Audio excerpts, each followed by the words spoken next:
कहानी की शुरुआत एक लड़ाई से होती है जहां 5 योद्धा एक अकेले व्यक्ति के खिलाफ लड़ रहे हैं। वह व्यक्ति लाल डिजाइन वाली आर्मर पहने है और एक विशाल तलवार थामे हुए है जो घायल लगता है। जैसे ही वह घातक वार करने वाला होता है, एक युवक कहता है कि लड़ाई अब खत्म होती है। उसके साथी भी उसका साथ देते हैं और हमला करने के लिए तैयार हो जाते हैं। नीली केप वाले योद्धा की विशाल तलवार सूरज की रोशनी में चमकती है। बिना किसी हिचकिचाहट के वह अपनी तलवार जमीन पर जोर से मारता है, जिससे एक धमाका होता है और जमीन टूट जाती है।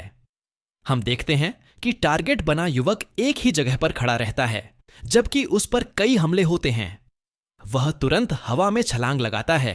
वह अपने बड़ी तलवार से सभी हमलों को चकमा देता है, इस तरह कि एक भी हमला उसे छू नहीं पाता। थोड़ी दूर एक लंबी बालों वाली लड़की अपनी शक्ति सक्रिय करती है ताकि नीली केप वाला योद्धा मजबूत बना रहे। हम जान पाते हैं कि उसने योद्धा को आशीर्वाद दिया है, जो अब पहले से ज्यादा दृढ़ दिखता है। वह फिर से वॉर करता है। फिर से एक बड़ा धमाका होता है जो ग्रे आर्मर वाले युवक को दीवार से टकरा देता है, उसे कोने में छोड़ते हुए, जब एक प्रकाश की लहर उसकी ओर बढ़ती है। सभी को चौंकाते हुए वह बस ऊब की नजरों से देखता है। वह सोचता है कि वह इस वार को नहीं रोक पाएगा। एक जोरदार टक्कर होती है और मलबा चारों ओर उड़ता है। हवा में उड़ता हुआ उसकी केप जल रही है। मेन कैरेक्टर सोचता है कि क्या सब कुछ खत्म हो गया। नीले आसमान की ओर देखते हुए वह कहता है कि शायद एक डीमन लॉर्ड के लिए यही उचित अंत है। जमीन पर गिरते ही वह चेतना में आता है और सोचता है कि इतनी आवाज क्यों आ रही है। अचानक एक आवाज कहती है कि जल्दी करो और काम खत्म करो, क्योंकि यह डीमन लॉर्ड है और कोई नहीं जानता कि वह अपनी शक्ति कब वापस पा ले। थोड़ा चकराया हुआ हमारा मेन कैरेक्टर उठकर बैठता है और सोचता है कि वह अब तक जिंदा कैसे है। उसके सामने नीली केप वाला योद्धा खड़ा है जो गंभीरता से देख रहा है और अगला कदम तय कर रहा है। जिच मुस्कुराता है और सोचते हुए कहता है कि वह कमीना सच में काफी हैंडसम है। नाराज होकर सुनहरे बालों वाला योद्धा जिचमोर को ध्यान देने को कहता है। फिर वह चेतावनी देता है कि वह सबको बताएगा कि जिच ने कितनी बुरी बातें की हैं। हमें पता चलता है कि जिच ने करुआमिन के ऑर्डर के सैकड़ों होली नाइट्स को मार डाला, जिसमें अच्छे लोग भी शामिल थे। लेकिन उसकी सबसे बड़ी बर्बरता तो अभी बाकी है। जिच उसकी बातें सुनना बंद कर देता है और सोचता है कि वह कितनी स्वाभाविकता से बोलता है। जब वह फिर से ध्यान देता है तो योद्धा कहता है कि किए गए पापों की सजा मौत है। गुस्से में जिच सोचता है कि उस व्यक्ति की बकवास सुनना कितना चिढ़ दिलाता है। भले ही वह सब सच है, लेकिन अगर वह बस ऐसे ही हार मान जाए तो डीमन लॉर्ड का उसका खिताब व्यर्थ हो जाएगा। जल्द ही उसे भाग्य को मोड़ने वाली की का उपयोग करना होगा ताकि वह अंतिम वार कर सके। हमें पता चलता है कि मेन कैरेक्टर के पास एक ऐसी तलवार है जो टारगेट का भाग्य बदल देती है। सामने खड़ा योद्धा न्याय देने के लिए तैयार होता है और कहता है कि उम्मीद है अगली जिंदगी में वह कुछ अच्छा करेगा। जवाब में जिच कहता है कि उसे मौका दिया गया है, लेकिन वह दिन आज नहीं है। हम देखते हैं कि चोट लगने के बाद भी जिच खड़ा हो जाता है और कहता है कि उसे पहले कुछ करना है। एक हाथ पीछे रखते हुए वह तलवार को सक्रिय करता है, जिससे एक चमकदार बैंगनी प्रकाश चारों ओर फैलता है। अपने प्रतिद्वंदी की आंखों में देखते हुए जिच कहता है कि यह उसका अंतिम वार है।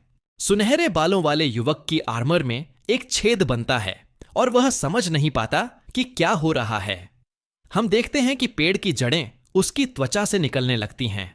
गुस्से में वह पूछता है कि जिच ने ऐसा कैसे किया। एक शैतानी मुस्कान के साथ वह जवाब देता है कि शायद उसका जादू असर कर गया। नीली केप वाला योद्धा हार नहीं मानता और फिर से अपनी तलवार से वार करता है, जिससे डीमन लॉर्ड की जान चली जाती है।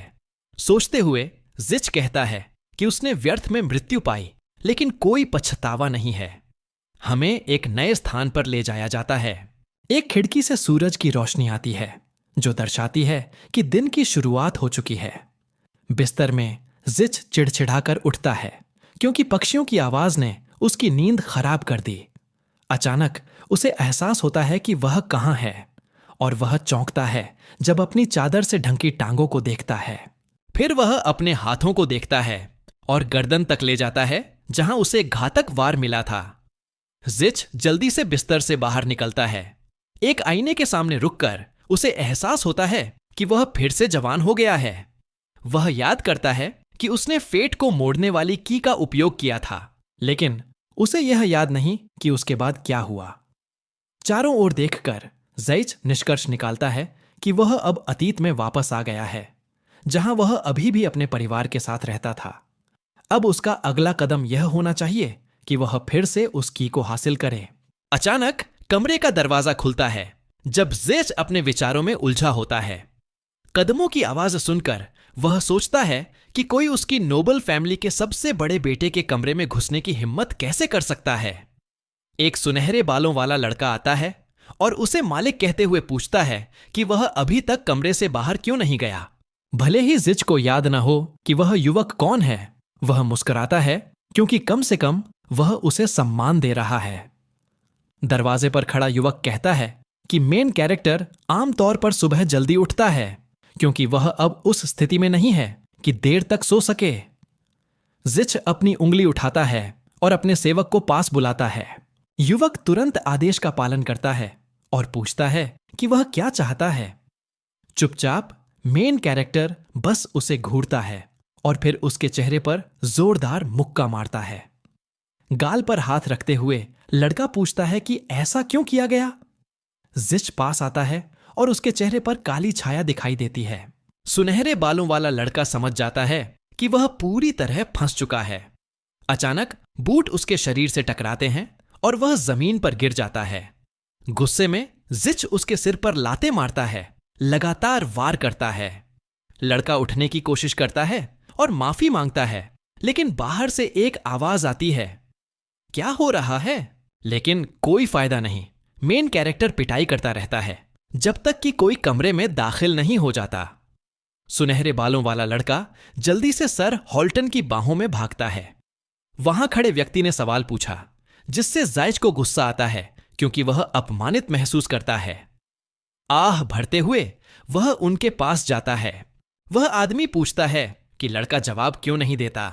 ज़िच व्यंग्य से कहता है कि हॉल्टन थोड़ा अभद्र है।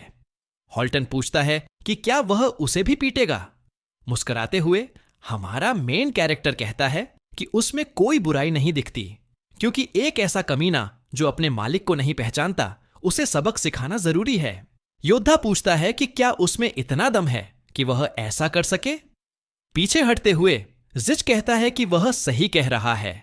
अभी वह उसे हरा नहीं सकता, लेकिन एक मास्टर के रूप में वह एक नौकर की अवज्ञा सहन नहीं कर सकता।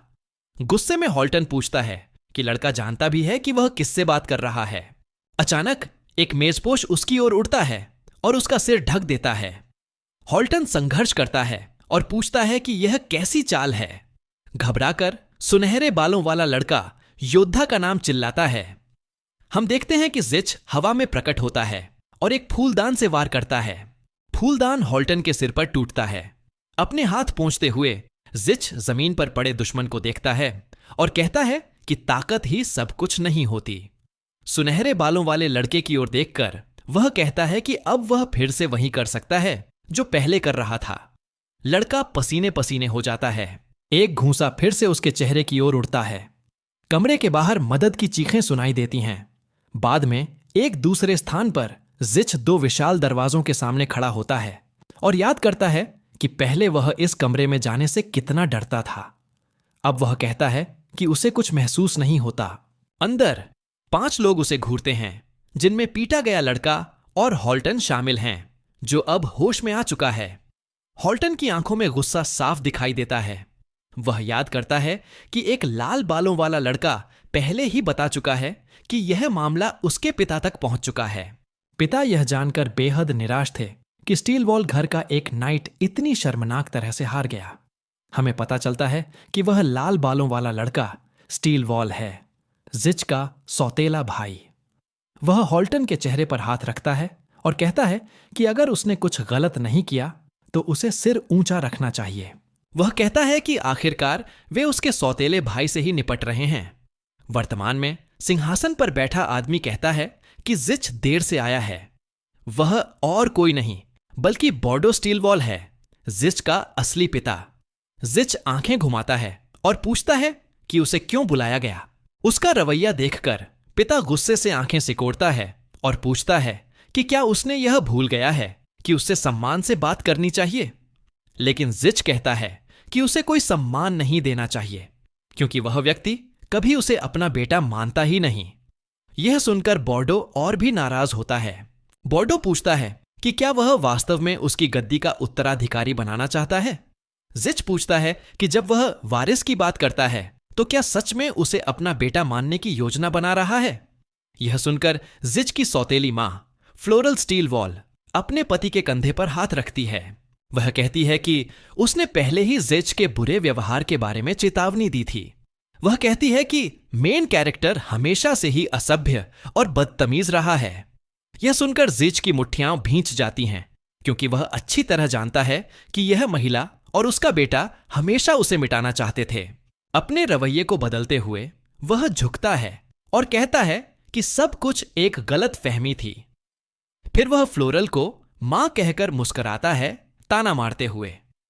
फ्लोरल उसकी ओर गुस्से से देखती है। जिच पूछता है कि क्या उसे हॉल्टन और उस लड़के की वजह से बुलाया गया है। पीठ घुमाकर वह अपने पिता से माफी मांगता है और कहता है कि उसने गलती से तलवार उठा ली थी।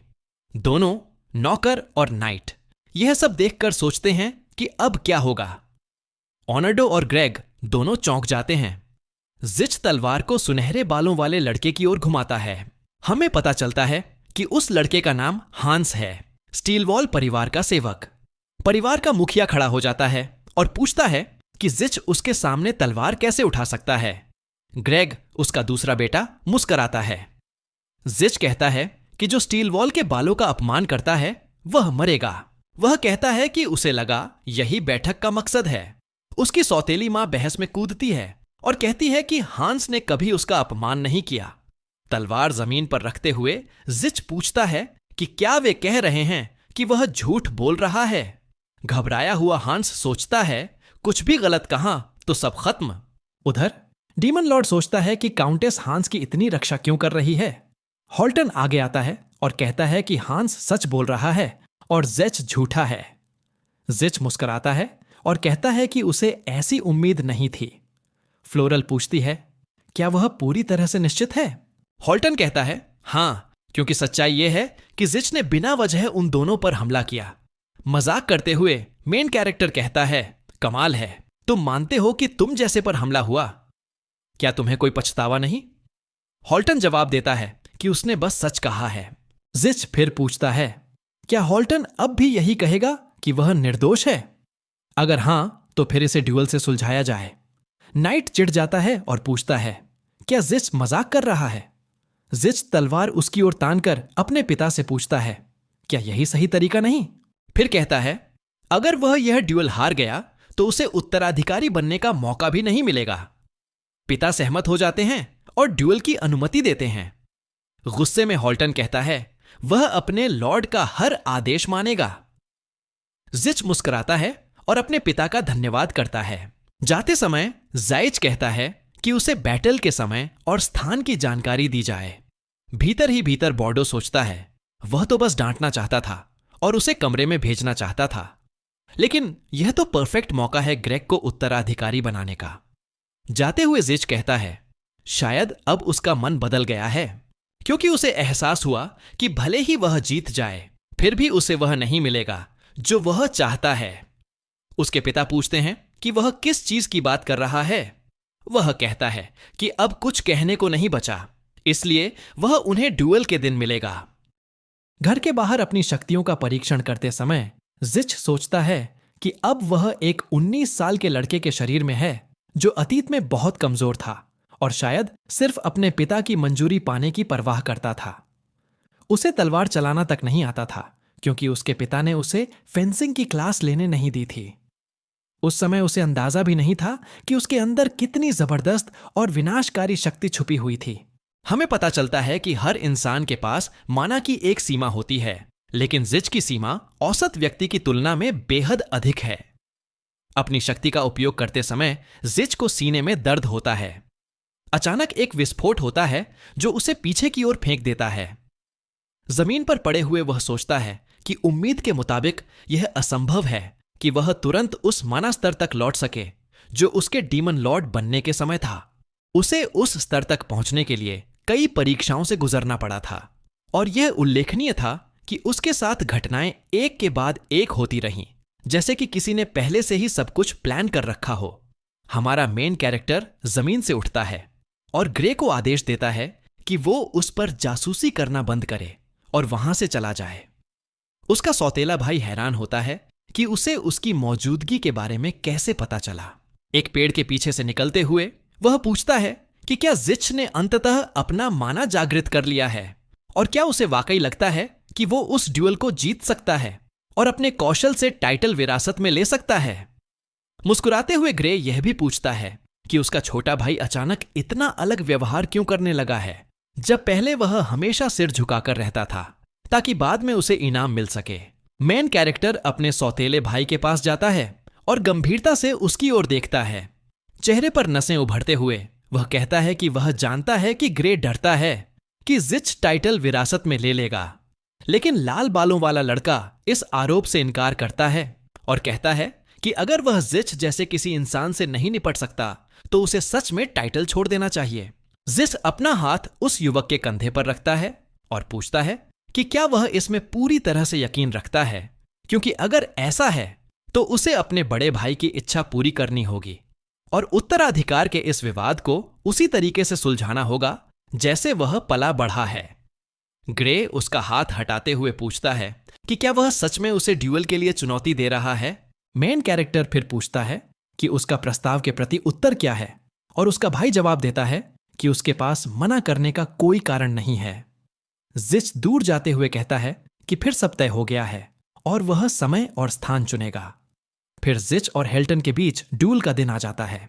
बैटलफील्ड के केंद्र में खड़ा व्यक्ति चिल्लाता है कि उसने जो लेसन लिया था उसे गंभीरता से लिया है, लेकिन अब उसकी बारी है कि वह उस लड़के को एक लेसन सिखाए। जिच को कुछ नहीं समझ आ रहा था कि हाल्टन बोल क्या रहा है। कोई धीरे धीरे पास आता है। वह एक ग्रे बालों वाला नाइट है जो फिर पूछता है कि क्या हाल्टन तैयार है। वह आदमी तुरंत हां में जवाब देता है, जबकि मेन कैरेक्टर उसकी ओर व्यंग्यात्मक ढंग से देखता है। नाइट फिर घोषणा करता है कि ड्यूअल शुरू हो गया है। बिना समय गंवाए दोनों आमने सामने चार्ज करते हैं और सोर्ड फाइट शुरू हो जाती है। अपने प्रतिद्वंद्वी की मार को ब्लॉक करते हुए हमारा मेन कैरेक्टर बोलता है कि सब कुछ के बावजूद वह अभी भी एक नाइट है। यह सुनते ही कुछ हाल्टन के मन में ट्रिगर होता है और वह मुस्कुराने लगता है। फिर वह अपनी तलवार उठाकर घातक वार करने के लिए तैयार होता है। वह लड़के से पूछता है, अब कैसा लग रहा है? क्या तुम समझ गए कि अगर हम निष्पक्ष रूप से लड़ते हैं तो तुम कभी नहीं जीत सकते? वारों की एक श्रृंखला से जिच पीछे हटने को मजबूर होता है। नाइट एक और हमला करता है। उसकी तलवार अब लाल रोशनी से चमक रही है। सौभाग्य से मेन कैरेक्टर बचाव कर लेता है, लेकिन साफ दिख रहा है कि वह ठंडा पसीना बहा रहा है, जबकि हाल्टन मुस्कुराता रहता है। रिजर्व क्षेत्र में स्टील वोल्फ परिवार के सदस्य लड़ाई को देख रहे होते हैं। हमारा मेन कैरेक्टर एक और वॉर झेलता है। एक आदमी बोर्डो से कहता है कि उसका बेटा उम्मीद से बेहतर कर रहा है क्योंकि उसने कई हमलों को ब्लॉक कर लिया है। फ्लोरालिन कहती है कि फिर भी नाइट के पास बढ़ते हैं। वृद्ध सहमत होता है, कहता है कि अंततः जिच ने कभी तलवार चलाना सही से नहीं सीखा। महिला उसे गुस्से से देखती है। लड़के का पिता चुपचाप देखता रहता है। दर्शक हाल्टन का नाम चिल्ला रहे हैं। वो कहते हैं कि वह लड़के को खत्म कर दे। मुस्कुराते हुए नाइट पूछता है, क्या मेन कैरेक्टर भीड़ की आवाज सुन सकता है, और कहता है कि अब उसका फर्ज है कि वह दर्शकों को वही दे जो वो चाहते हैं। फिर एक अलग चाल से वह लड़के की ब्लॉकिंग से मुक्त होता है और एक वॉर करने वाला होता है। वह आदेश देता है कि अगर लड़का अपने शरीर को सलामत रखना चाहता है तो तुरंत हार मान ले। लेकिन हमारी मेन कैरेक्टर अपनी नीली चमकती तलवार पकड़कर जवाब देता है कि हार मानना कोई विकल्प नहीं है, क्योंकि अभी तो शुरुआत है। अपने मन में जिच सोचता है कि उसे नहीं पता वो ट्रिक काम करेगी या नहीं, लेकिन उसे कोशिश करनी ही होगी। हल्टन जिच को अपनी ओर बढ़ते देख हैरान होता है और समझ जाता है कि क्या होने वाला है। हमारा मेन कैरेक्टर एक स्किल का उपयोग करता है जिसे कहा जाता है extension of the senses. Night के चेहरे से मुस्कान गायब हो जाती है। तेजी से हॉल्टन सारी लाइट वेव से बचने की कोशिश करता है और सफलतापूर्वक बच निकलता है, लेकिन जमीन दरारों से भर जाती है। मेन कैरेक्टर अभी भी अपनी तलवार पकड़े कांप रहा है क्योंकि उसका मना अस्थिर और नियंत्रण से बाहर है। दोनों एक दूसरे को दूर से घूरते हैं। दर्शक हैरान हैं कि क्या उन्होंने सच में वो देखा। वह बूढ़ा नौकर सोचता है कि क्या वो सच में सेंस एक्सटेंशन टेक्निक थी जिसमें व्यक्ति अपने शरीर और तलवार को माना से सिंक करता है और उसे अपने हाथ पैरों का एक्सटेंशन बना देता है। हॉल्टन सोचता है कि लड़के ने यह तकनीक कब सीखी। वह मानता है कि फिर भी लड़के के माना प्रयोग में लय की कमी है, तो अब मजाक बंद करने का वक्त आ गया है। नाइट हमला करता है। उसकी तलवार से आग निकल रही होती है। वह एक जोरदार हमला करता है, लेकिन जिच आसानी से बच निकलता है। हॉल्टन कहता है कि उसके पास एक और सरप्राइज है। वह चिल्लाते हुए कहता है कि वह देखना चाहता है कि लड़का इस वार से कैसे बचता है। इस बार जिच के पास कोई रास्ता नहीं है। एक बड़ी एक्सप्लोजन होती है। यह पियर्सिंग स्पेस नामक स्किल का असर था। जिच का शरीर जमीन में एक क्रेटर के बीच गिरा होता है। दर्शक चिल्लाते हैं कि उन्होंने हॉल्टन से कुछ और उम्मीद नहीं की थी। हॉल्टन मुस्कुराते हुए कहता है कि परिणाम तय हो चुका है और अब जिच को अपनी जान जोखिम में डालने की कोई जरूरत नहीं। तभी कुछ जमीन से टकराता है। जिच की तलवार। उठते हुए वह कहता है कि इस शरीर से वो टेक्निक्स से नहीं जीत सकता, लेकिन असली कॉम्बैट से जीत सकता है। बिना हिचकिचाहट वह नाइट की ओर पूरी स्पीड से दौड़ता है। वह अपनी तलवार जमीन पर घसीटता है, जिससे धूल उड़ती है और नाइट की आंखों में चली जाती है। मेन कैरेक्टर इस मौके का फायदा उठाकर अपने पूरे शरीर की ताकत से नाइट को जमीन पर पटक देता है। हॉल्टन अभी भी सांस ले रहा है और आंखें पोंछते हुए उठता है। गुस्से में वह कहता है कि वह हमला सिर्फ एक घटिया चाल थी, लेकिन तभी उसे महसूस होता है कि जिच की तलवार की नोक उसकी गर्दन पर है। लड़का पूछता है, क्या वो तब भी वही कहेगा जब असल जिंदगी की लड़ाई में हार गया? नाइट उसे घूरता है। बिना विकल्प के वह कहता है कि वह सरेंडर करता है। जिच कहता है कि वह इसलिए नहीं जीता क्योंकि वो ज्यादा ताकतवर था, बल्कि इसलिए कि नाइट में एरोगेंस और डर था। अगर वह इस लेसन से सीखे तो वह और ताकतवर बन सकता है। ग्रे हेयर्ड नाइट विजेता घोषित करने के लिए आगे आता है। दर्शक और ग्रे दोनों बेचैन हो जाते हैं। फिर वह घोषणा करता है कि विजेता है जिच स्टील वॉल। दर्शक नाराज होकर चिल्लाते हैं कि यह धोखा था। वे कहते हैं कि जिच ने नाइट्स कोड का उल्लंघन किया है। ऊपर बॉर्डो पूछता है कि उसके बेटे ने मना टेक्निक्स कब सीखी। नौकर कहता है, क्या आपने कभी नहीं समझा कि जिच में हमेशा से एक नेचुरल गिफ्ट था? ग्रे सोचता है कि यह असंभव है कि उसका सौतेला भाई अब भी खड़ा है। तभी कोई उसका नाम पुकारता है। बैटलफील्ड पर जिच उसे बुला रहा होता है क्योंकि अब उनका ड्यूल होना है। वह कहता है कि उसने पहले ही समय और जगह चुनने की बात कही थी। स्टील वॉल के मुखिया बाहें बांधे पूछते हैं कि वो किस बारे में बात कर रहा है। जिच कहता है कि वह क्यों अनजान बन रहे हैं जबकि उन्होंने खुद मंजूरी दी थी। लोग सोचते हैं, क्या वाकई दोनों भाइयों में काउंट टाइटल के लिए ड्यूल होने वाला है? लोग हैरान हैं कि जिच घायल होते हुए भी फिर से ड्यूल कैसे कर सकता है। जिच चिल्लाता है कि ग्रेग अब भी नीचे क्यों नहीं आ रहा। क्या वह डरपोक बनना चाहता है? बॉर्डो उसे आदेश देता है कि नीचे आओ। यह सुनकर ग्रेग हैरान हो जाता है। बॉर्डो पूछता है, क्या वह वाकई अपने घायल भाई से लड़ने से डरता है? अपने पिता को नीचा दिखाने के डर से ग्रेग नीचे आता है। जिच की ओर बढ़ते हुए वह सोचता है कि उसका भाई मुस्कुरा क्यों रहा है। अपनी तलवार पकड़ते हुए वह सोचता है कि वह अब जिच को पहचान नहीं पाता। जिच उसका नाम पुकारता है और पूछता है कि क्या वह वहां खड़ा है क्योंकि वह उसके पहले वार का इंतजार कर रहा है। अगर ऐसा है तो बड़े भाई के नाते वह पहले हमला करेगा। ग्रेग को जिच की गति देखकर पसीना छूट जाता है, लेकिन वह पहला वार सफलतापूर्वक रोक लेता है। वह सोचता है कि कुछ तो गड़बड़ है क्योंकि जिच अपने हमले में ताकत नहीं लगा रहा।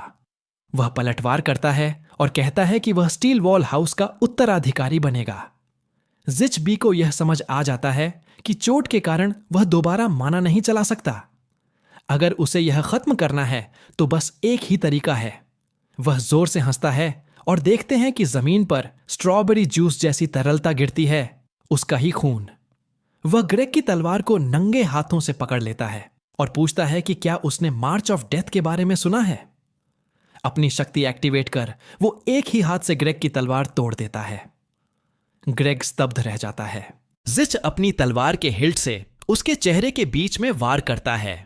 ग्रेग जमीन पर गिर जाता है, दर्द में कराहता है और एक दांत टूट जाता है। जिच अपनी तलवार उसके सिर के पास जमीन में गाड़ देता है और उसे डरा देने वाले अंदाज में घूरता है। रोते हुए ग्रेग सरेंडर करता है। माइक आगे आता है और घोषणा करता है कि जिच फिर से जीत गया है। दर्शक स्तब्ध रह जाते हैं। जिच अपने पिता की ओर देखता है और कहता है, मैं जीत गया हूं, अब आपको वादा निभाना होगा। बॉर्डो चिल्लाता है, कैसे सिर्फ एक ड्यूल से सब तय हो सकता है? कोई कहता है, जिच ने दोनों ड्यूल जीते हैं, क्या आप अपना वादा तोड़ेंगे? जिच फैमिली रिंग निकालकर अपने पिता की ओर फेंक देता है और कहता है, मैंने कभी टाइटल चाहा ही नहीं। अंगूठी घूमते हुए स्टील वॉल मुखिया के पांव के पास आकर रुक जाती है। फ्लोरल अपने पति से शांति बनाए रखने की प्रार्थना करती है, लेकिन बॉर्डो चिल्लाता है, इस बर्ताव का मतलब क्या है? जिच घोषणा करता है कि वह अब से इस परिवार को छोड़ रहा है। कोई ग्रेग को उठाकर ले जाता है। जिच उससे कहता है, याद रखना, जीतने के लिए मौत से डरना नहीं चाहिए, खासकर जब स्टील वॉल काउंटी की सीमाएं खतरे में हों। ग्रेग पीछे मुड़कर नहीं देखता। हमारा बॉय नौकर से एक पोशन लेकर पीता है। दवा पीने के बाद उसकी चोटें ठीक होने लगती हैं। वह प्रार्थना करता है कि हाउस स्टील वॉल इस दिन को कभी न भूले। बाद में मैंशन के गेट के बाहर जिच जाने की तैयारी करता है, लेकिन पहले वह हंस पर कोई चाल चलाना चाहता है। जब वो कुछ अपनी ओर आते हुए देखता है तो उसकी आंखें चौड़ी हो जाती हैं। हम कुछ घंटे पहले लौटते हैं, जब लड़का कपड़ों की टोकरी लेकर हॉलवे में गुनगुनाता हुआ जा रहा था। तभी उसे जिच रोक लेते हैं। अंधेरा होने की वजह से हांस पूछता है कि कौन है, और जैसे ही वह मेन कैरेक्टर को देखता है घबरा जाता है, लेकिन जिच कहता है कि वह उसे अपना नौकर स्वीकार करेगा और अगर उसने मना किया तो वहीं पर उसे खत्म कर देगा। कोई रास्ता न बचने पर वह युवक कहता है कि वह उसके साथ जाएगा। वर्तमान में हम देखते हैं कि जो चीज नौकर को लगी वह मेन कैरेक्टर जिच की सूटकेस थी, जो उसे उसका सामान उठाने का आदेश देता है। जैसे ही वे चलना शुरू करते हैं, जिच सोचता है कि वह विश्वास नहीं कर पा रहा कि वह उस नौकर को माफ कर रहा है जिसने उसका अपमान किया, सिर्फ इसीलिए क्योंकि वह बहुत दयालु है। हंस को देखकर वह सोचता है कि यह लड़का उपयोगी साबित होगा, लेकिन पहले उसकी स्टेमिना बढ़ानी होगी और उसे ट्रेनिंग देनी होगी। जोर से वह कहता है कि अब से उसे सिर्फ लॉर्ड जिच बुलाया जाए। फिर लड़का पूछता है कि योजना क्या है, लेकिन डीमन लॉर्ड कहता है कि अभी कुछ तय नहीं है, बस यह कि पहली मंजिल पोर्टी टेरिटरी होगी। उसके बाद वे वहां जाएंगे जहां जीवन ले जाएगा, क्योंकि अब वह एक अच्छा इंसान बनने की कोशिश करेगा। कुछ समय बाद जब वे घर से दूर होते हैं, हंस मेन कैरेक्टर का ध्यान खींचता है और कहता है कि यह वो रास्ता नहीं है जिससे लोग आमतौर पर जाते हैं। जिच कहता है कि उसे पता है, लेकिन असली रास्ता बहुत घुमावदार है, जबकि सीधी रेखा में चलना ज्यादा आसान है। लड़का कहता है कि उन इलाकों में मॉन्स्टर्स घूमते हैं, लेकिन हमारा बॉय कहता है कि वे जानबूझकर इसी रास्ते आए हैं, जिससे उसका नौकर ठंडे पसीने में भीग जाता है। अचानक एक आवाज सुनाई देती है, जिससे सुनहरे बालों वाले लड़के का ध्यान भटकता है और वह खुद को समझाने लगता है कि उसने कुछ गलत सुना है। दोनों जंगल में थोड़ा और आगे बढ़ते हैं। हांस डर के मारे पागल हो रहा है और जल्दी से जल्दी वहां से निकल जाना चाहता है। तभी जिच उसे पुकारता है, जिससे वह विचारों से बाहर आता है। हाथ में तलवार देते हुए मेन कैरेक्टर कहता है कि अब समय आ गया है कि वह अपनी स्किल्स को आजमाए। वह समझ नहीं पाता और पूछता है कि वह क्या कह रहा है, लेकिन हमारा बॉय बस कहता है कि पीछे मुड़कर देखो। जैसे ही वह पीछे मुड़ता है, वह तुरंत डर जाता है, क्योंकि झाड़ियों के बीच एक लाल आंखों वाला प्राणी घात लगाए बैठा होता है। वह एक गॉब्लिन होता है जो लड़कों को देखकर मुस्कुराता है, जिससे हंस की टांगें कांपने लगती हैं। डर के मारे लड़का कहता है कि वह तलवार चलाना नहीं जानता और क्या वह कोई बड़ी हथियार ले सकता है। जिच उसे डांटते हुए कहता है कि रोना बंद करो वरना लात खाओगे, और शायद वही उसके लिए अच्छा होगा। सारी बातों से परेशान होकर क्रीचर हमला करने के लिए कूदता है, जिससे नौकर चीखते हुए इधर उधर दौड़ने लगता है, जबकि वो गॉब्लिन काफी छोटा होता है। हमारा बॉय सोचता है कि यह काम उससे ज्यादा मेहनत वाला निकला। अचानक गॉब्लिन उसकी ओर मुड़ता है, लेकिन हमला करने से पहले ही लड़का उस पर वार करता है और उसे जोर से पीछे फेंक देता है। हम देखते हैं कि मॉन्स्टर और हंस दोनों जमीन पर पड़े हुए हैं। खड़े होकर सुनहरे बालों वाला लड़का चिल्लाते हुए पूछता है कि वह उसके साथ ऐसा क्यों कर रहा है, और वह जवाब देता है कि क्योंकि लड़का कमजोर है, इसलिए अगर वह सिर्फ बोझ है तो वह उसका नौकर नहीं हो सकता। उसे हीलिंग पोशन देते हुए जिच कहता है कि उसे खुद को बचाने के लिए ट्रेनिंग लेनी होगी, और चेतावनी देता है कि गॉब्लिन सिर्फ बेहोश हुआ है, वह जल्द ही जाग जाएगा। थोड़ा समय बीत जाता है और हम देखते हैं जमीन पर कई खाली पोशन की बोतलें पड़ी हैं। इस बार हंस खड़ा है, तलवार को योद्धा की तरह पकड़े हुए, और छोटे मॉन्स्टर का सामना करने के लिए तैयार है। पहले से ज्यादा आत्मविश्वास से भरा वह तेजी से आगे बढ़ता है, जिससे गॉब्लिन उसकी एटीट्यूड देखकर मुस्कुराता है, लेकिन उसकी गलती होती है क्योंकि वह हमला रोकते हुए लड़के पर क्लब से वार करता है। नाराज होकर नौकर क्रीचर की लाल आंखों में घूरता है, जो अपनी मुस्कान के साथ दांत भी दिखा रहा होता है। कुछ सुधार दिखाते हुए लड़का एजिलिटी और प्रिसीजन के साथ दुश्मन के वार से बच जाता है। जिच अपनी आंखें चौड़ी कर लेता है, यह देखकर कि लड़का भले ही नौसिखिया हो, उसमें कुछ टैलेंट जरूर है। गॉब्लिन गलत दिशा में देखता रहता है, उसे समझ ही नहीं आता कि लड़का कहां गया। तभी हांस उसके पीछे प्रकट होता है, आंखों में खून, और तलवार को सीधे मॉन्स्टर के सिर के बीचों बीच घुसेड़ देता है। अपने दुश्मन को गिरते देख लड़का भारी सांस लेता है, फिर अपने हाथों को देखकर सोचता है कि क्या उसने वाकई जीत हासिल कर ली है। जब उसे लगता है कि उसने जीत ली है तो वह खुशी से उछलने और चिल्लाने लगता है, खुद को चैंपियन जैसा महसूस करता है। पास आकर जिच उसे एक और पोशन बॉटल देता है और कहता है कि लड़के ने उसकी उम्मीदों से कहीं बेहतर प्रदर्शन किया।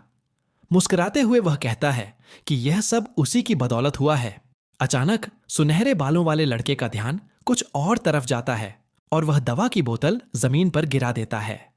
फिर वह हमारे बॉय से कहता है कि वह एक बार उस दिशा में देखे। हम देखते हैं कि एक हॉर्ड ऑफ मॉन्स्टर्स बहुत गुस्से में उनकी ओर आ रही है। वे और भी गॉब्लिन्स हैं जो लगातार गुर्रा रहे हैं। हमारा बॉय उन्हें ठंडे मन से देखता है, जबकि उसका नौकर फिर से पसीने में भीगने लगता है। कुछ छोटे कदम आगे बढ़ाकर जिच झुकता है और कुछ पत्थर उठाकर उन मॉन्स्टर्स की तरफ फेंक देता है, जिससे हांस और भी ज्यादा घबरा जाता है। पत्थर सीधे गॉब्लिन्स के सिर पर लगते हैं और वे पहले से भी ज्यादा गुस्से में आ जाते हैं, लेकिन जिच बिना किसी प्रतिक्रिया के खड़ा रहता है। हांस की तरफ देखकर वह पूछता है कि वह इतना हैरान क्यों है जब लड़ाई अभी तो शुरू हुई है। उत्सुक होकर लड़का पूछता है कि वह क्या कह रहा है, लेकिन उसका मास्टर बस कहता है, पीछे देखो। जैसे ही वह पीछे देखता है वह पूरी तरह से पीला पड़ जाता है, क्योंकि वहां पर विशाल ऑर्क्स खड़े होते हैं। लेकिन हमारा बॉय कहता है कि चिंता मत करो, क्योंकि हमारे पास बहुत सारी पोशंस हैं। जल्दी ही रात हो जाती है और आसमान में तारे चमकने लगते हैं। हम देखते हैं कि सारे मॉन्स्टर्स हार चुके हैं और दोनों लड़के एक कैंप फायर के पास आराम कर रहे हैं। जिच अपने नौकर को देखता है जो पूरी तरह से बेसुध पड़ा है और लगातार खर्राटे मार रहा है।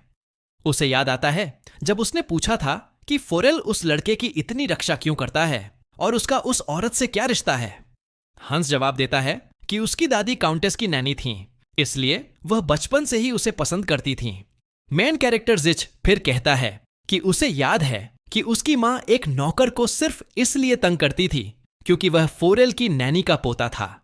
लड़का शर्मिंदा और जिज्ञासु हो जाता है और हमारा बॉय पूछता है कि वह उसकी दिवंगत मां के बारे में क्या सोचता है। वह जवाब देता है कि वह एक अच्छी महिला थीं। उन्होंने सभी नौकरों का बहुत अच्छे से ख्याल रखा और हमेशा काउंट का सम्मान किया। वह सभी के प्रति बहुत दयालु और गर्मजोश थीं।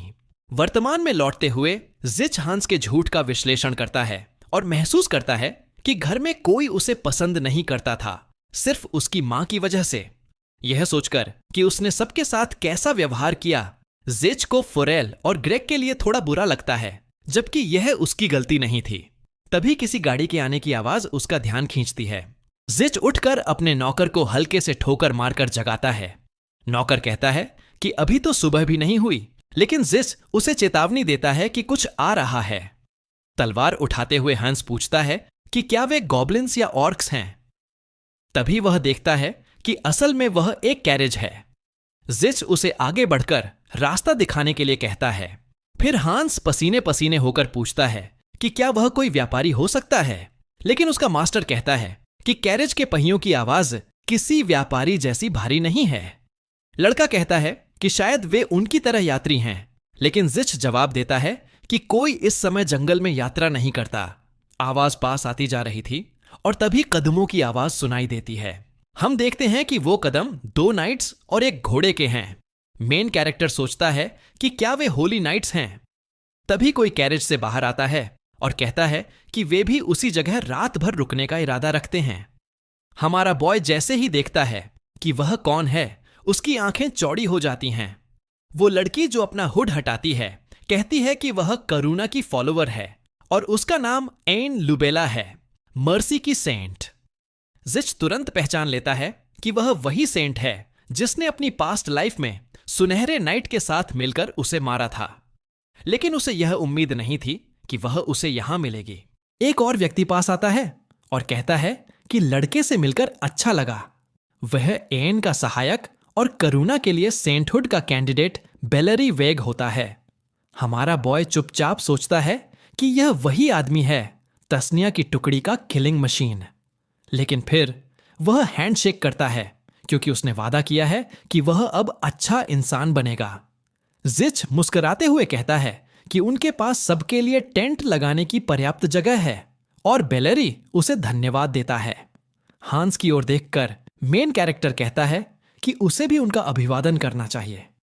पल भर में हंस लड़की के पैरों में घुटनों के बल बैठ जाता है और खुद को असली चापलूस साबित करता है। जल्द ही नए आए सैनिक बड़ा टेंट लगाने लगते हैं। एक आदमी किसी से खंभा पकड़ने के लिए कहता है। एन आगे बढ़ती है, लेकिन हांस उसे रोकता है और मुस्कान के साथ कहता है कि वह यह करेगा। एन केवल धन्यवाद कहती है और पीछे हट जाती है। हांस मदद करने में जुट जाता है, जबकि वह बाकी सैनिकों के मुकाबले छोटा है। जिच मुस्कुराते हुए सोचता है कि उसका नौकर वास्तव में बहुत उत्साहित है, और ऐसा होना समझ में आता है क्योंकि एन बेहद खूबसूरत है और ग्लेंजिनार्ड कभी भी अपनी टीम के लिए बदसूरत औरतों को नहीं चुनता। तभी एक कोमल आवाज उसे उसकी सोच से बाहर निकालती है। एन उससे पूछती है कि क्या वह उसके पास बैठ सकती है। मेन कैरेक्टर हाँ कहता है और वह उसका धन्यवाद करती है कि उसने उन्हें वहां रुकने दिया। विनम्रता से जिच कहता है कि इसमें कोई बड़ी बात नहीं थी, लेकिन उसके चेहरे पर थोड़ी असहजता दिखती है क्योंकि वह उसके बहुत पास आ जाती है। लड़की उसे देखती है और महसूस करती है कि वह कुछ कहने वाला है। जैसा कि उम्मीद थी, जिच पूछता है कि वह यहां क्या कर रही है।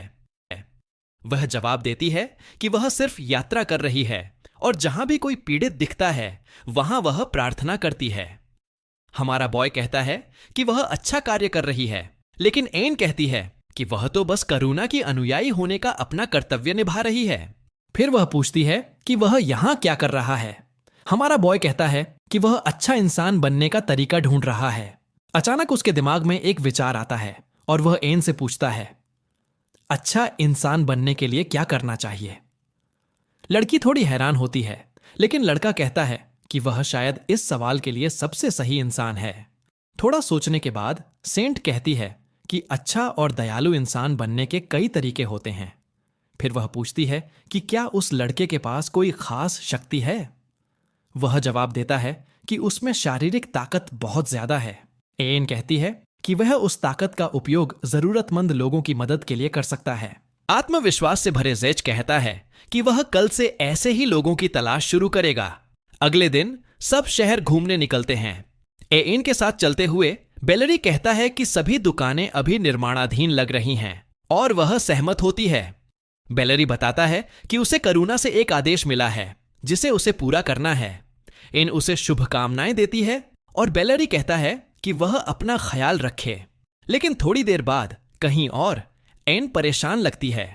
जब वह एक संकरी गली में जाती है तो वह कहती है कि उसने वहां से किसी की चीख सुनी है।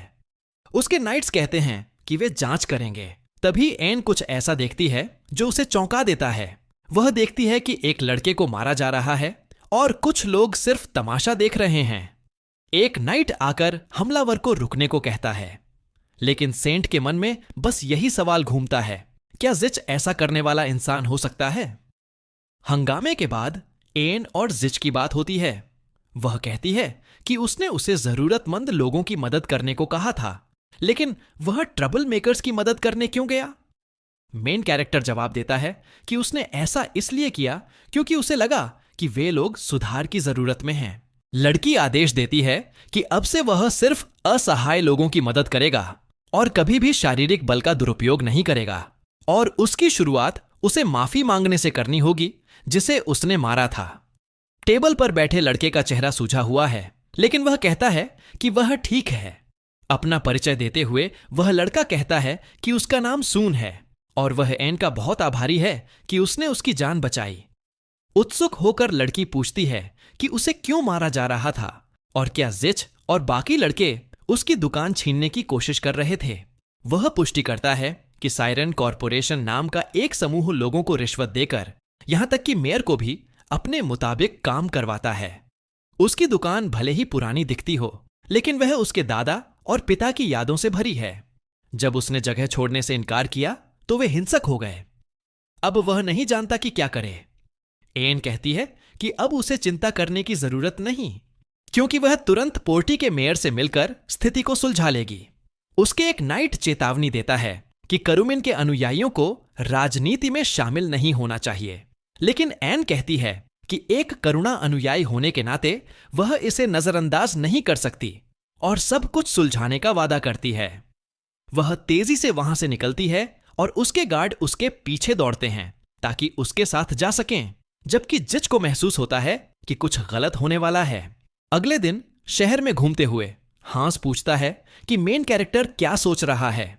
वह जवाब देता है कि वह उस संत की बातों के बारे में सोच रहा है जिसने कमजोरों की मदद करने की बात कही थी, क्योंकि उसे लगता है कि वह खुद भी उस बात को सही से नहीं समझती। अपने सेवक के गाल खींचते हुए वह कहता है कि वह इस बात को लेकर भी चिंतित है कि वह लड़की अभी तक कैंप में वापस नहीं आई है। अचानक दोनों लड़के एक दीवार पर लगे नोटिस को देखने वाले लोगों के झुंड को देखते हैं। जिज्ञासावश वे पास जाते हैं और लोगों को यह कहते सुनते हैं कि पोस्टर में दिखाया गया व्यक्ति डिप्टी मेयर का हत्यारा है। जिच की आंखें चौड़ी हो जाती हैं क्योंकि पोस्टर में बनी तस्वीर एंस की है। हांस यह देखकर हैरान रह जाता है, जबकि जिच को यकीन है कि कुछ गड़बड़ है। लोग कह रहे होते हैं कि उन्होंने सुना है कि वह लड़की करुणा की एक डायन है और शहर पर उसके श्राप के कारण अराजकता फैल गई है, इसलिए रात के समय घर में छिपना ही बेहतर होगा। हर कोई डर के मारे भागने लगता है और खुद को अपने घरों में बंद कर लेता है। चिंतित सेवक मेन कैरेक्टर से पूछता है कि उसे क्या लगता है कि क्या हुआ है। जिच कहता है कि कुछ अजीब लग रहा है, इसीलिए बेहतर होगा कि वे भी निकल जाएं। कुछ समय बाद दोनों शहर में घूम रहे होते हैं, जो रात होने के बाद से पूरी तरह से शांत है।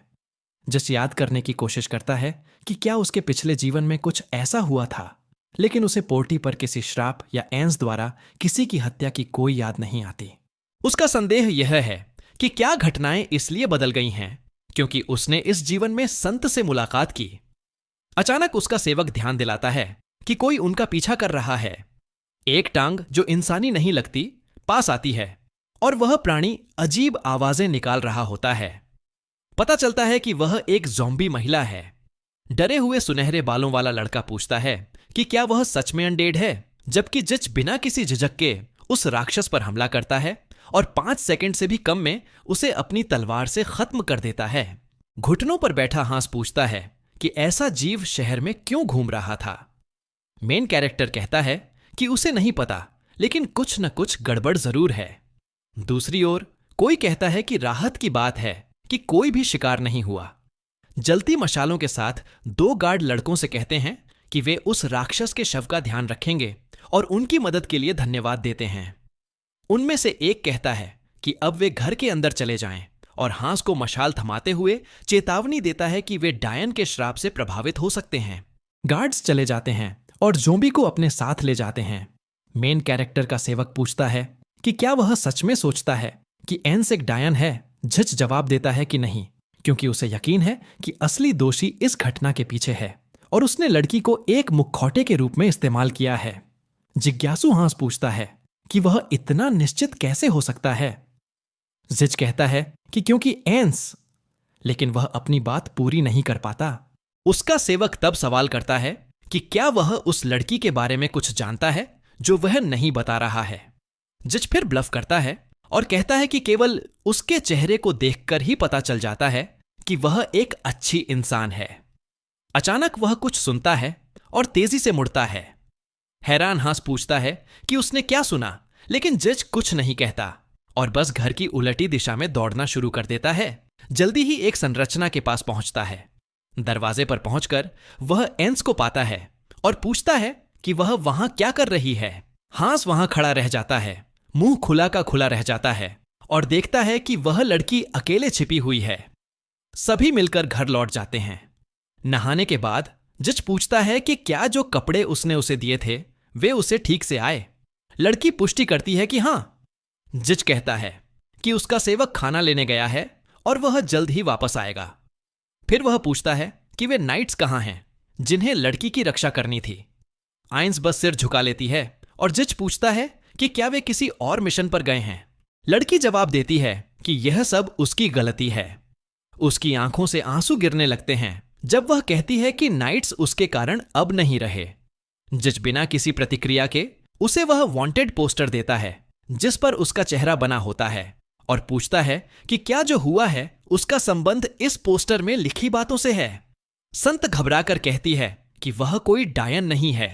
जज कहता है कि उसे पता है, जिससे लड़की चौंक जाती है कि जज को उसकी मासूमियत पर विश्वास है। जज आगे कहता है कि उसे पता है कि वह बुरा नहीं कर सकती, लेकिन वह यह जानना चाहता है कि उनके पिछले मिलने के बाद उसके साथ क्या हुआ। एन कहती है कि वह उसे सब कुछ बताएगी। हम उस दिन पर लौटते हैं जब उसने दुकान वाले लड़के की समस्या सफलतापूर्वक सुलझाई थी। मेयर, जो लालची लगता था, की तुलना में डिप्टी मेयर बहुत भरोसेमंद और जिम्मेदार व्यक्ति था। तभी मेयर के पीछे खड़े आदमी ने सुझाव दिया कि मेहमानों के लिए भोजन कराया जाए। थोड़े झिझक के बाद मेयर ने सभी के लिए डिनर की तैयारी करने पर सहमति जताई, भले ही वह खुद रुकना नहीं चाहता था। एन कहती है कि अगर यह परेशानी नहीं है तो वह निमंत्रण स्वीकार करेगी, क्योंकि होली नाइट्स बहुत भूखे थे। उसकी एकमात्र गलती यह थी कि उसने अचानक रात में मेयर से मिलने जाने का निर्णय लिया। भोजन के बाद वे आदमी का धन्यवाद करने उसके कार्यालय पहुंचे, लेकिन वहां उन्होंने देखा कि कुछ भयानक हो चुका था। उसके नाइट्स तुरंत उसके सामने खड़े हो गए ताकि उसकी रक्षा कर सकें, जबकि मेयर, जो लाशों से घिरा हुआ था, कहता है कि उसने कुछ ऐसा देख लिया जो उसे नहीं देखना चाहिए था।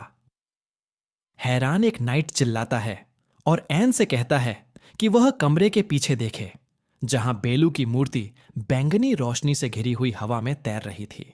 एन तब कहती है कि मेयर बेलू का कठपुतली है। मुस्कुराते हुए वह आदमी कहता है कि आखिरकार उसने सच्चाई जान ली है। घबराई लड़की पूछती है कि वह क्या योजना बना रहा है। अचानक जमीन पर गिरे लोग उठने लगते हैं और मेयर खुलासा करता है कि वह उसे उस मूर्ति को बलि के रूप में चढ़ा रहा है। ज़ॉम्बी उन तीनों पर हमला करते हैं। नाइट्स संत की शक्ति से सुरक्षित रहते हुए जल्दी ही पलटवार शुरू कर देते हैं, लेकिन एन को महसूस होता है कि वहां बहुत सारे ज़ॉम्बी हैं और वह शायद सभी को नहीं रोक पाएगी। उसके एक नाइट्स पीछे मुड़कर पूछता है कि क्या वह ठीक है, और जल्दी ही उसे एहसास होता है कि एक ज़ॉम्बी उस पर पीछे से हमला करने वाला है। वह आदमी उसे पीछे धकेलकर खुद आगे आ जाता है ताकि वह हमला झेल सके। बैठे हुए जज पूछता है कि क्या वह सच में बेलू के अनुयायियों की बात कर रही है।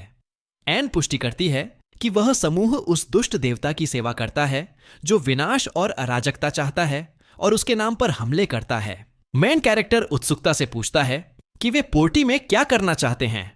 एन कहती है कि उसे लगता है वे एक रिचुअल की योजना बना रहे हैं, क्योंकि उसने मेयर के पीछे की मूर्ति पर लिखा देखा था, मैं इस शहर को बेलू को अर्पित करता हूं।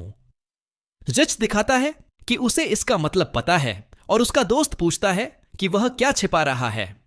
जवाब में जिच कहता है कि शायद शहर में कहीं और मूर्तियां छिपी हैं और मेयर के पास जो किताब थी वही उनकी शक्ति को सक्रिय करने वाली कुंजी है। संत कहती है कि मेंशन से भागने के बाद वह करुमिन मंदिर में मदद लेने गई थी, लेकिन शहर बंद था और वह किसी से संपर्क नहीं कर सकी, जिससे वह फिर से रोने लगती है। लड़की कहती है कि उसे रिचुअल को रोकना होगा और जिच कहता है कि वह उसकी मदद करेगा। फिर वह पूछता है कि क्या यह एक अच्छा काम कहलाएगा। एन कहती है हां, लेकिन वह चिंतित है कि वह उसे खतरे में डाल सकती है। जिच फिर कहता है कि उसे उसकी चिंता करने की जरूरत नहीं है और बताता है कि अगली रात वे मेयर की मेंशन में जाएंगे, इसलिए लड़की को अपने कमरे में जाकर आराम करना चाहिए। दरवाजा खोलते समय मेन कैरेक्टर देखता है कि हांस उनकी बातचीत सुन रहा था, लेकिन वह साफ इनकार कर देता है। जिच परवाह नहीं करता और कहता है कि असल में यह एक काम है उसी के लिए, और फिर योजना उसके कान में चुपचाप बताता है। जो भी योजना है, हांस उसे सुनकर हैरान रह जाता है। अगले दिन रात में हम देखते हैं कि दो आदमी मेयर की मेंशन के पीछे के आंगन में बेहोश पड़े हैं, जबकि जिच और उसका साथी एक बालकनी के रास्ते घर में प्रवेश करते हैं। लड़की को उठाए हुए जिच पूछता है कि क्या वह ठीक है, और वह हां कहती है। दोनों तेजी से हॉलवे में आगे बढ़ते हैं और उस दरवाजे के सामने रुकते हैं जहां संत ने आखिरी बार मेयर को देखा था। एन कहती है कि मूर्ति वहीं थी और मेन कैरेक्टर कहता है कि वह दरवाजे के पीछे कुछ बुरा महसूस कर रहा है। बिना देर किए वे कमरे में प्रवेश करते हैं और देखते हैं कि मेयर एक खिड़की की ओर मुंह किए बैंगनी रोशनी से घिरा खड़ा है। एन कहती है कि वही आदमी है जिसने डिप्टी मेयर को मारा था। आगे बढ़ते हुए जिच उस पर हमला करता है और तलवार से उसे कोने में दबा देता है, लेकिन वह आदमी कोई प्रतिक्रिया नहीं देता, जिससे जिच भ्रमित हो जाता है। चिंतित संत कहती है कि वह सावधान रहे क्योंकि जोंबी आ सकते हैं। मेयर की पीठ पर पैर रखकर और उसे धक्का देते हुए मेन कैरेक्टर कहता है कि उसने गलत आदमी पर आरोप लगाया है, क्योंकि जो अभी जमीन पर गिरा है वह असली मास्टरमाइंड नहीं है। एन चौंक जाती है क्योंकि उसे पूरा यकीन था कि वह सही थी। अचानक मेयर के मुंह से बैंगनी आभा निकलने लगती है। मुस्कुराते हुए जिच कहता है कि अब उन्हें असली अपराधी मिल गया है जो इस पूरे अराजकता के पीछे था। वह व्यक्ति सामने आता है और कहता है कि उसने सोचा नहीं था कि वह लड़की खुद वापस आ जाएगी। पता चलता है कि असली विलेन असल में डिप्टी मेयर है जो कभी मरा ही नहीं था। एन चौंक कर कहती है कि वह यकीन से कह सकती थी कि वह अब जीवित नहीं था, लेकिन अब वह देखती है कि वह बेलू की शक्ति वाली किताब पकड़े खड़ा है। डिप्टी मेयर एक डरावनी नजर के साथ कहता है कि यह किताब उस बलिदान की रस्म की कुंजी है, और एन पूछती है कि उसने यह कैसे हासिल की। जिच कहता है कि अब स्थिति साफ हो गई है और मेयर केवल एक कठपुतली था जिसे किसी और के आदेश मिल रहे थे जब तक वह खत्म नहीं हुआ। सच्चा नियंत्रक शुरुआत से ही डिप्टी मेयर था। कांपते हुए वह कहता है कि यह सच नहीं हो सकता। एन पूछती है कि उसने होली नाइट्स के साथ क्या किया, और हंसते हुए वह कहता है कि अब चिंता करने की जरूरत नहीं है क्योंकि उनके शरीर मछलियों का खाना बन चुके हैं। अब उसे केवल एक बात जाननी है, वह लड़का जो लड़की के साथ है आखिर है कौन, और क्या वह कोई गुप्त रक्षक है। जिस तब खुलासा करता है कि उसका करुमिन से कोई संबंध नहीं है। डिप्टी मेयर उत्सुकता से पूछता है कि फिर वह वहां कर क्या रहा है। लड़का जवाब देता है कि उसे किसी ऐसे व्यक्ति को कुछ बताने की जरूरत नहीं है जो मछली के सिर वाले देवता को मानता है। गुस्से में वह पूछता है कि क्या उसने सच में ऐसा कहा। जिच मुस्कुराते हुए पूछता है कि उसे मछली के सिर वाले से दंड क्यों मिलेगा। यह सुनकर डिप्टी मेयर बौखला जाता है और कहता है कि वह उसे आखिरी सांस तक उसकी इस निंदा की सजा देगा। तभी जोंबी फिर से सामने आ जाते हैं और डिप्टी मेयर चिल्लाता है कि वे जिच को खत्म कर दें और एन को जिंदा रखें। बिना हिचकिचाहट के जिच हमला करने वाले राक्षसों का सामना करता है और संत उसे आशीर्वाद देती है और कहती है कि वह सावधान रहे। एन की सुरक्षा के साथ उसकी स्किल सक्रिय होती है और जज खूबसूरती से वारों को चकमा देकर एक एक करके पलटवार करता है। उसकी तलवार नीली रोशनी से चमकने लगती है।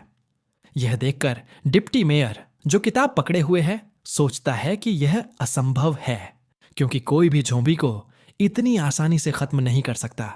इस बीच मेन कैरेक्टर महसूस करता है कि उसकी कुछ मना वापस आ गई है। मुस्कुराते हुए वह आदमी से पूछता है कि क्या वह और राक्षस नहीं बुला रहा। गुस्से से कांपता हुआ डिप्टी मेयर कहता है कि उसका अहंकार यहां उसकी कोई मदद नहीं करेगा, क्योंकि रस्म की तैयारी पूरी हो चुकी है। जज कहता है कि वह इस पर शक करता है, जिससे उसका विरोधी उसकी हिम्मत पर स्तब्ध रह जाता है। हंसते हुए जज कहता है कि वह शहर में छिपी सभी मूर्तियां ढूंढकर नष्ट कर देगा। डिप्टी मेयर कहता है कि वह ऐसा नहीं कर पाएगा, लेकिन जज कहता है कि करुमिन का एक सदस्य जरूर कर सकता है। यह जाहिर करता है कि वह जानता है कि डिप्टी मेयर ने उन मूर्तियों की सुरक्षा की थी, लेकिन एक सीमा तक। एन आगे बढ़कर पूछती है कि क्या यह सच है। जज पुष्टि करता है और कहता है कि जब वे पोर्टी की सभी मूर्तियों को नष्ट कर देंगे तो उन्हें बस मेंशन लौटकर आखिरी मूर्ति खत्म करनी होगी। गुस्से में भरकर बेलू का अनुयायी चिल्लाता है कि जज सिर्फ एक गंदा कीड़ा है, और फिर ज़ॉम्बी को दोबारा हमला करने का आदेश देता है। तेजी से जज अपनी तलवार निकालता है और लगातार उन राक्षसों को काटता है, जिससे उसका विरोधी और भी गुस्से में आ जाता है और उसकी साथी चिंतित हो जाती है। एन के पास पहुंचकर वह उसे अपनी बाहों में उठा लेता है और कहता है कि वह हिले नहीं, ताकि वह उसे चोट से बचा सके, क्योंकि अब वे वहां से निकल रहे हैं। पसीने से तरबतर लड़की कहती है कि रास्ता बंद है। मेन कैरेक्टर खिड़की की ओर दौड़ता है, जबकि वह कहती है कि रुको, जरा ठहरो। लेकिन जज बिना रुके खिड़की के कांच को अपनी पीठ से तोड़ देता है, यह सुनिश्चित करते हुए कि उसकी दोस्त को कोई चोट न पहुंचे। डिप्टी मेयर यह देखकर निष्कर्ष निकालता है कि वह अब उस जोड़ी को खो चुका है, इसलिए अब उसे अपनी दुष्ट योजना पर दोबारा विचार करना चाहिए। अगले दिन कोई शहर में चिल्लाते हुए पोस्टर फैलाता है कि डायन एन ने मेयर की हत्या कर दी। नागरिक जल्दी ही इकट्ठा हो जाते हैं और पोस्टर उठाकर जमीन पर फेंकने लगते हैं। यह सुनकर चौंक जाते हैं और भ्रमित हो जाते हैं जब वे पोस्टर पर किसी अजनबी की तस्वीर देखते हैं। पता चलता है कि वह जज है, जिसे डायन का सहयोगी बताकर वांटेड किया गया है। अपने ही वांटेड पोस्टर को देखते हुए जज कहता है कि उसका चित्र अच्छा लग रहा है और यह कि वह स्केच भी उसकी सुंदरता को नहीं छिपा सकता। बस एक बात अजीब लग रही है। ब्रेड खाते हुए वह निष्कर्ष निकालता है कि डिप्टी मेयर शायद आलसी हो गया होगा और उसने चित्र को बेहतर बनाने की कोशिश नहीं की। फिर वह एन से कहता है कि चिंता मत करो, पहले खाना जरूरी है। लड़की पूछती है कि उसने खाना कहां से लाया, और जज बताता है कि उसने कहीं से उधार लिया है, क्योंकि उसके पास कोई और विकल्प नहीं था, चूंकि अब कोई भी उसका चेहरा नहीं देख सकता। घुटनों पर गिरते हुए लड़की सिसकती है और जज कहता है कि उसने कुछ चुराया नहीं है, बल्कि उसने उधार लिया है और बाद में वह उस जगह जाकर दुगुनी कीमत चुका देगा। लड़की फिर पूछती है कि हांस कहां है, और जज कहता है कि उसने उसे एक मिशन पर भेजा है जो उसे बिल्कुल पसंद नहीं आया। ब्रेड खाते हुए एन पूछती है कि अब वे कहां जा रहे हैं। मेन कैरेक्टर कहता है कि अगला कदम है उन मूर्तियों को खोजना। थोड़ी उलझन में लड़की पूछती है कि क्या उसे पता है कि उन्हें कैसे ढूंढा जाए। जज कहता है कि शुरुआत स्लम्स से करनी चाहिए, क्योंकि उसके पास एक जगह है दिमाग में। बाद में वे उस जगह पहुंचते हैं। हम देखते हैं कि 3 लड़के एक गली में इकट्ठा हैं। जज पास आता है और एक लड़के का ध्यान खींचते हुए कहता है कि काफी समय हो गया। एन को देखते ही तीनों घबरा जाते हैं और चिल्लाते हैं कि वह डायन है और जज उसका साथी है। वे तुरंत भागने लगते हैं। उन्हें भागने से रोकने के लिए जज हवा में कूदकर एक लड़के के ऊपर और 2 अन्य के सामने उतरता है। मुस्कुराते हुए वह कहता है कि उन्हें भागने की जरूरत नहीं है, क्योंकि वह उन्हें काटेगा नहीं। दोनों लड़के स्तब्ध होकर खड़े रह जाते हैं, मुंह खुले के खुले, डरते हुए कि वे यहीं मारे जाएंगे। लड़की उनके चेहरों को देखकर कहती है कि वह उन्हें उस दिन से पहचानती है जब सून की पिटाई हुई थी। जज देखता है कि तीसरा लड़का भागने ही वाला है और जल्दी से पूछता है कि क्या वह ऐसा इंसान है जो अपने दोस्तों को छोड़ देता है। जज उसका सिर पकड़ लेता है ताकि वह भाग न सके। वह लड़का कहता है कि वे सब अपराधी हैं और उनके साथ सार्वजनिक रूप से दिखने से उसे ही परेशानी होगी। मेन कैरेक्टर मुस्कुराते हुए कहता है कि चिंता मत करो, क्योंकि वह अपनी टीम के लिए लोगों की तलाश कर रहा है। नीचे बैठे लड़के पूछते हैं कि वे उसकी मदद क्यों करें, लेकिन जब उन्हें पता चलता है कि उन्हें अच्छी तनख्वाह मिलेगी तो वे तुरंत तैयार हो जाते हैं। आंखों में चमक लिए तीनों आगे आते हैं और पूछते हैं कि वे कैसे मदद कर सकते हैं। पूछताछ शुरू करते हुए जज पूछता है कि क्या वे किसी ऐसे व्यक्ति को जानते हैं जो अचानक बीमार पड़ गया हो या जिसकी जान बिना कारण चली गई हो, जैसे कि उसकी जीवन ऊर्जा खींच ली गई हो। दो लड़के लाल बालों वाले लड़के की ओर देखते हैं, जो तुरंत मुड़ जाता है और कहता है कि वह ऐसा कोई नहीं जानता। मेन कैरेक्टर तब पूछता है कि जब वह जानकारी के बदले पैसे दे रहा है तो वह कुछ छिपा क्यों रहा है। जवाब न मिलने पर वह उस लड़के की गर्दन पकड़ लेता है ताकि उसकी याददाश्त लौट आए। फिर भी वह लड़का बार बार कहता है कि उसे कुछ नहीं पता। सबको हैरान करते हुए एन आगे आती है और घुटनों के बल बैठकर विनम्रता से उस लड़के से अनुरोध करती है कि वह जो जानता है बता दे। जज लड़की की ओर देखते हुए पूछता है कि वह क्या कर रही है। जवाब में संत कहती है कि यह विश्वास करना मुश्किल है, लेकिन शहर खतरे में है और उसे बचाना जरूरी है, नहीं तो यह रातों रात मृत्यु का शहर बन जाएगा। चिल्लाते हुए लाल बालों वाला लड़का कहता है कि उन्हीं की वजह से झोंबी शहर में घूम रहे हैं और अगर एन न होती तो उसका भाई बीमार न होता। आखिरकार वह बताता है कि वह क्या छिपा रहा था। जज लड़के से कहता है कि वह उन्हें अपने भाई के पास ले चले, लेकिन वह इनकार कर देता है और पूछता है क्यों। चिढ़ते हुए मेन कैरेक्टर उसे फिर से पकड़ लेता है और खुद ही उसके घर चल देता है, जो कि एक दूर की सुनसान झोपड़ी में है। संत कहती है कि उसने भरसक कोशिश की, लेकिन बीमार लड़का तब तक ठीक नहीं हो सकता जब तक समस्या की जड़ को खत्म न किया जाए। मैं कैरेक्टर तब लाल बालों वाले लड़के से पूछता है कि क्या किसी ने उसके भाई के पास आकर कुछ किया था। वह पुष्टि करता है और कहता है कि उसने खुद अपनी आंखों से देखा कि किसने उसके भाई पर हमला किया। जज पूछता है कि वह कौन था। लड़का आंखें संकीर्ण करते हुए कहता है कि कैसे वह भूल सकता है, जबकि उसने उस व्यक्ति को पहले देखा है। वह था वही दुकान वाला जिसे जज ने सून की पिटाई के समय हराया था।